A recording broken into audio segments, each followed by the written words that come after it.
নালিশ করে, আমি কেন এখানে বসে আছি, আমি কেন বক্তৃতা দিই, তার খুব লাগে। কেন লাগে? আমি একজন স্বাধীন চেতা মানুষ এবং বাংলাদেশের সংবিধান অনুযায়ী এখনও আমি প্রধানমন্ত্রী।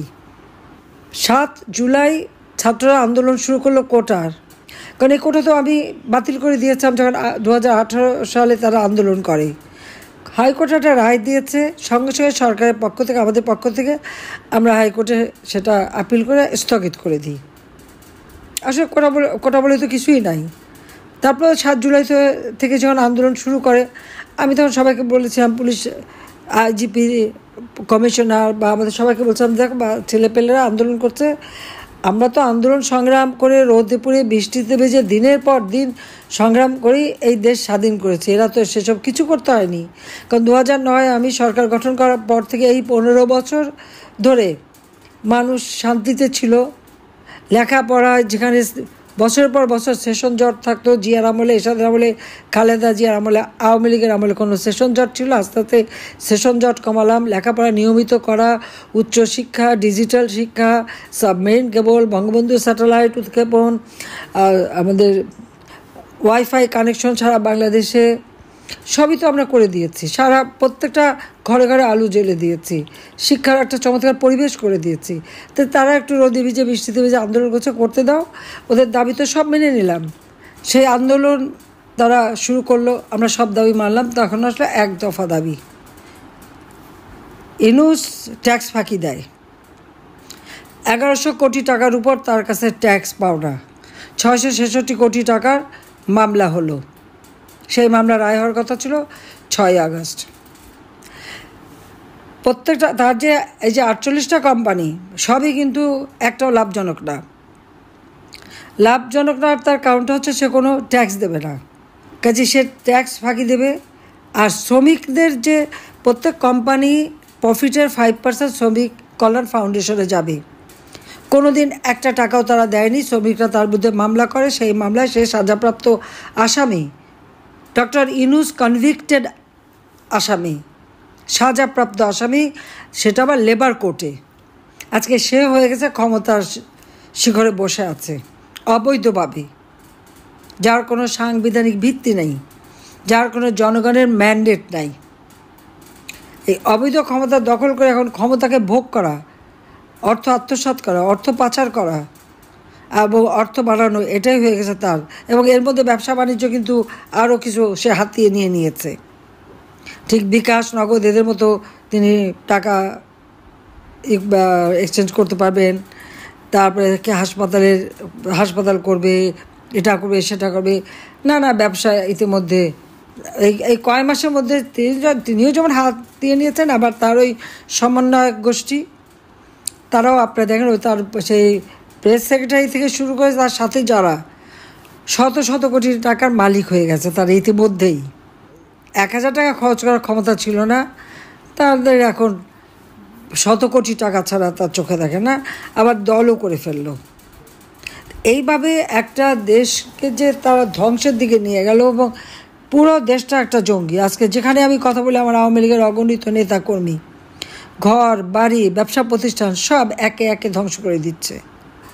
সবথেকে দুঃখের বিষয়, 32 নম্বরে বঙ্গবন্ধু ভবন, যে ভবন থেকে জাতির পিতা স্বাধীনতার ঘোষণা দিলেন, রাষ্ট্রপতি হিসেবে তিনি কিন্তু কোনো বড় জায়গায় থাকেন নাই, ওই ছোটো বাড়িটাই থাকতেন। কারণ এই বাড়িটা আমার মা নিজের হাতে তৈরি করেছিলেন। মাত্র 2টো কামরা করে আমাদের নিয়ে এসে ওঠেন, একটা করে প্রত্যেকটা ইট মা নিজের হাতে পানিতে ভেজাতেন, কাতনি দিয়ে গেলে নিজে হাতে পানি দিতেন লেবার খরচ কমাতে।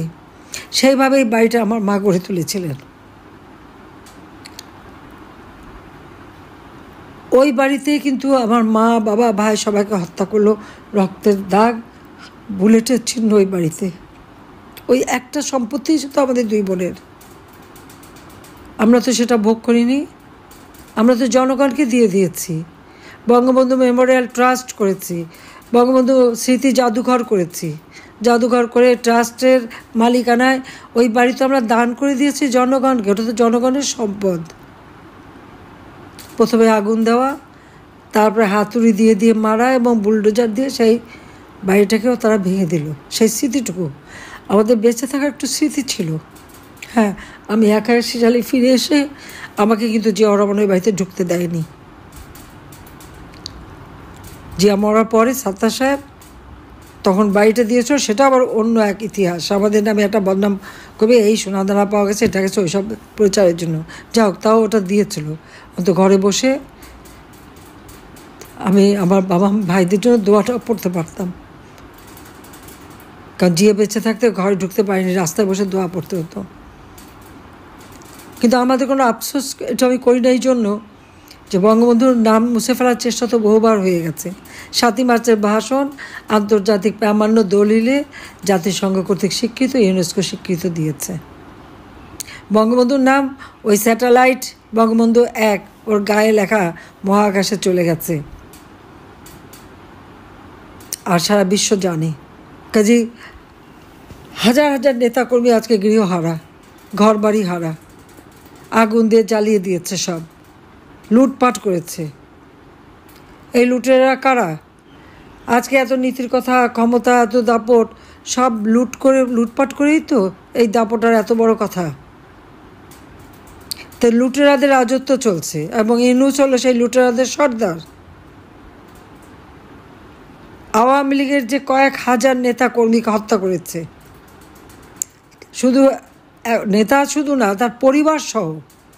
ছেলেকে পায়নি, মাকে নামাজ পড়া অবস্থায় মার মাথায় আঘাত করে মাকে মেরেছে, মা চাচি একসাথে থেকে তাদের পুড়িয়ে মেরেছে, বাবাকে ধরে মেরেছে, অসুস্থ বাবার গায়ে হাত তুলেছে, অপমান করেছে। আওয়ামী লীগের নেতাকর্মীরা ৩২ সময় পুল দিতে গেছে, এমনভাবে তাদের বেজ্জুতি করেছে এবং অত্যাচার করেছে যে পরবর্তী তাদের মৃত্যুবরণ করেছে। এই কারাগারে, বগুড়া কারাগার, সব কারাগারই তো প্রায় ১১ জন তারা জেল হত্যা করেছে। আর এমন কালকে আমি কদিন সমস্ত জেলা যেখানে যেখানে কথা বলছি, একই চিত্র। আওয়ামী লীগের নেতাকর্মীদের ঘর বাড়ি জ্বালানো পোড়ানো, সকলের বিরুদ্ধে মামলা, আর হত্যা মামলার তো সীমাই নাই। ডক্টর ইউনূস আমার বিরুদ্ধে ২৮৮টা মামলা দিয়েছে, এবং গোটা আওয়ামী লীগের যত নেতাকর্মী, আমাদের ১৪ দলীয় নেতাকর্মী মিলিয়ে না হলেও ৬০ থেকে ৭০ হাজার মামলা সে দিয়েছে। এবং এজাহারভুক্ত আসামি, আর তার সাথে যদি আমরা অজ্ঞাতনামা ধরি, না হলে ৫ লাখ লোকের আসামি করেছে।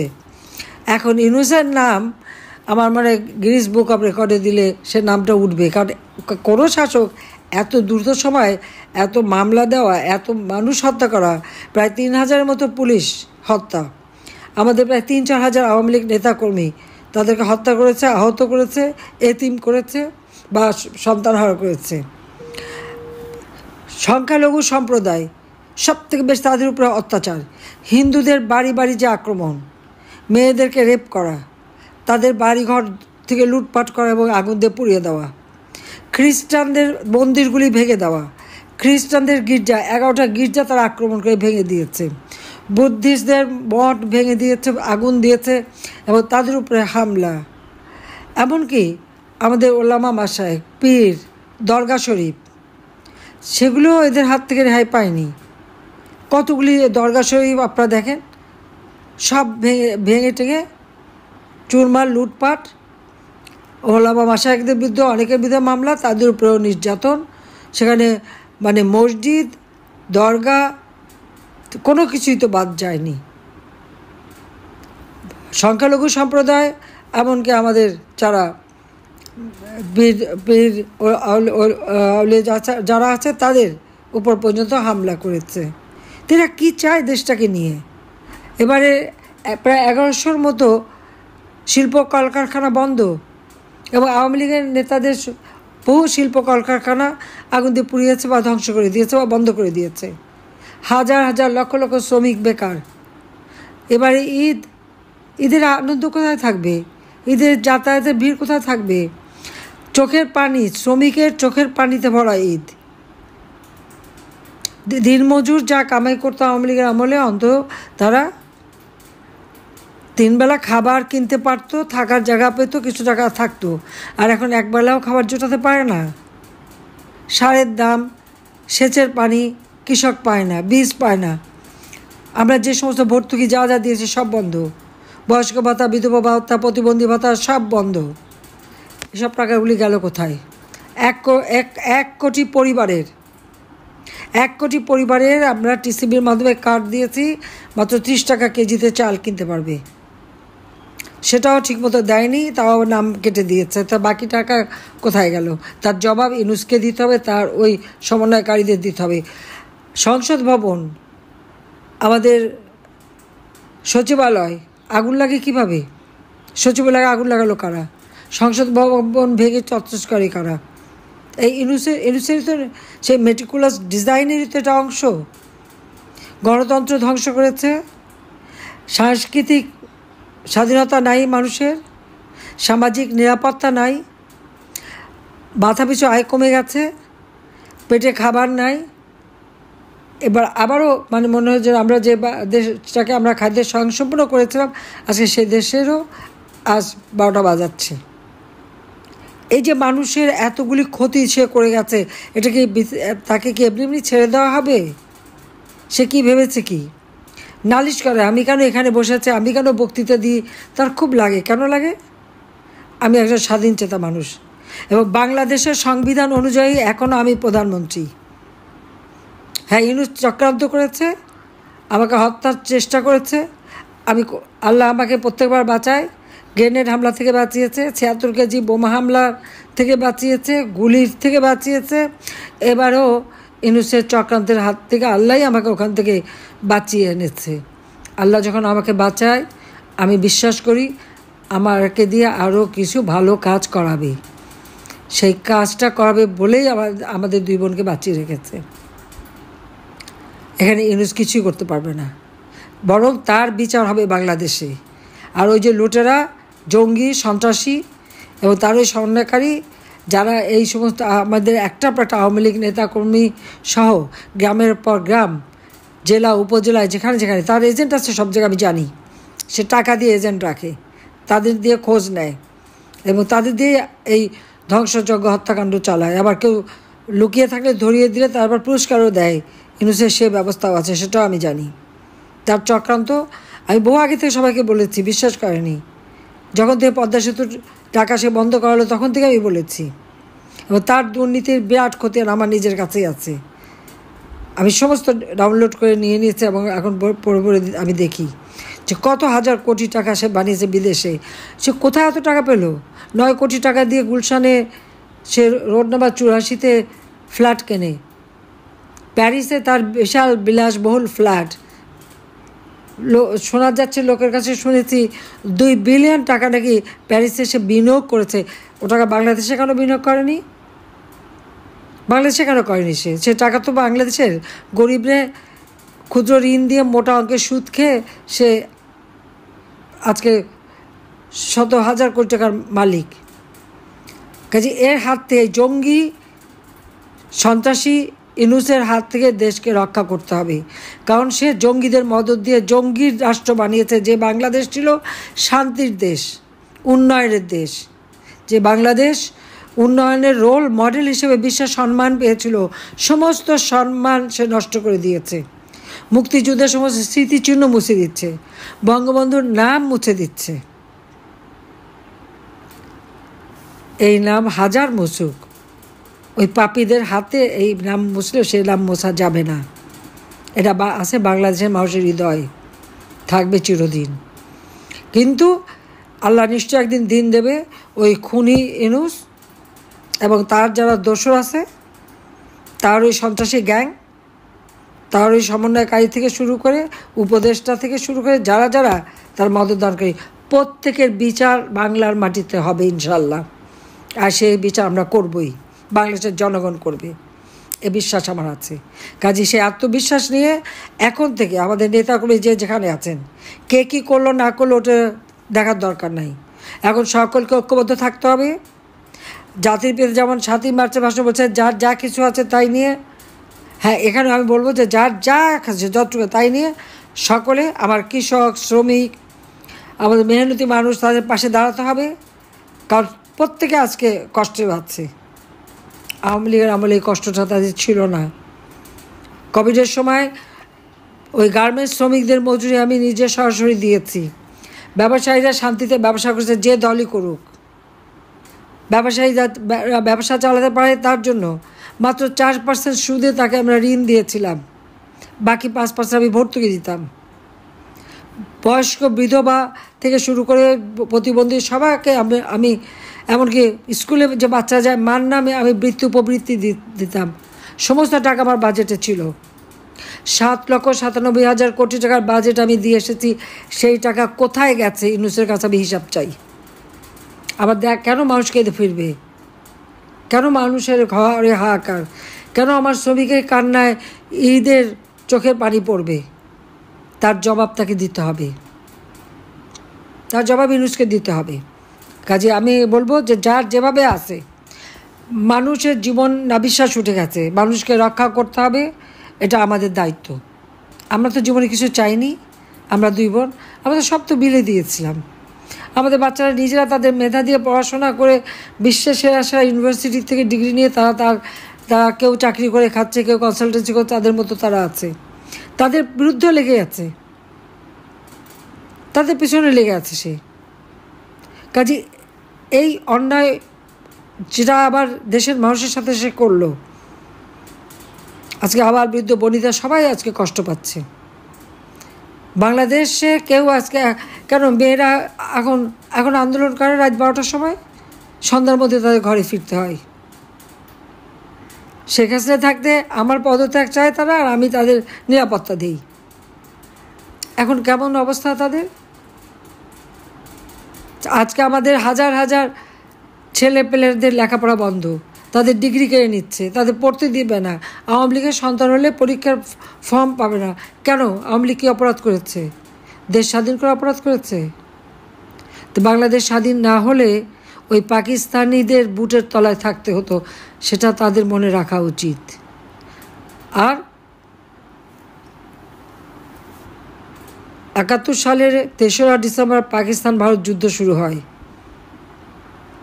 আর আমাদের মুক্তিযুদ্ধ তো বঙ্গবন্ধু যেদিন থেকে বলেছেন সেই মার্চ মাস থেকেই শুরু হয়েছিল।